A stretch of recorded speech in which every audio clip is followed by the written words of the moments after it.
Iobhar and I'm a manager in the VAT department at PwC. I joined PwC back in September 2015, straight out of college. I came straight into the VAT department in the foreign direct investment sector. The clients that we would have typically worked with are those in the digital services, technology and e-commerce space.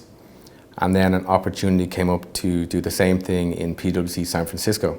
So PwC US was setting up a VAT practice on the West Coast. There was already one in New York and Chicago, but they just hired in a new partner.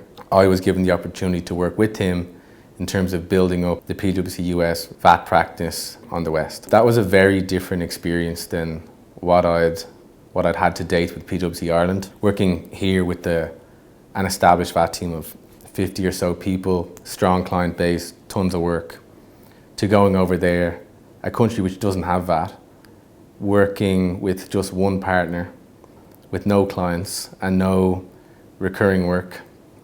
So it was a very different experience. Our role at the start was predominantly like business development. So the first couple of months were very much meeting local PwC tax partners, figuring out which clients they worked with, which one of those clients had international indirect tax footprints, which ones we could help with. That was quite new to me, but very exciting. You know, we were building up a business, building up a book of clients. We were quite successful. We landed a number of clients. We had good recurring work every month. And by the time I left then, you know, just over 18 months later, the team was up to 6 people. A typical day will first of all depend on whether I'm working at home that day or if I'm coming into the office. In terms of the work itself, it'll generally be client meetings, which are predominantly virtual at this time. Internal meetings, which can be either virtual or in person with the PwC team here. There could be a mix of coaching, training, maybe some business development, keeping informed with global VAT updates that we provide those updates to clients all the time. Throughout the number of years that I've worked in foreign direct investment and indirect tax, the sector has changed pretty drastically. The growth of the digital economy has really changed the indirect tax landscape around the world.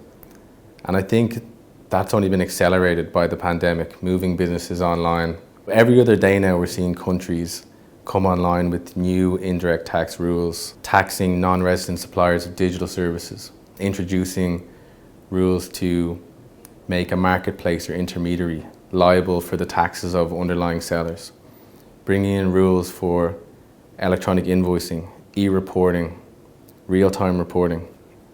With the number of countries that we have to deal with or our clients have to deal with every day, it's so important now to stay on top of global indirect tax developments. I don't think it's enough anymore just to be an Irish specialist or a specialist even in the EU. The clients that we deal with here in PwC Ireland, they sell to customers all over the world, and the indirect tax considerations in those countries are changing every day. And so we really need to be on top of global changes and global indirect tax considerations which might impact our clients.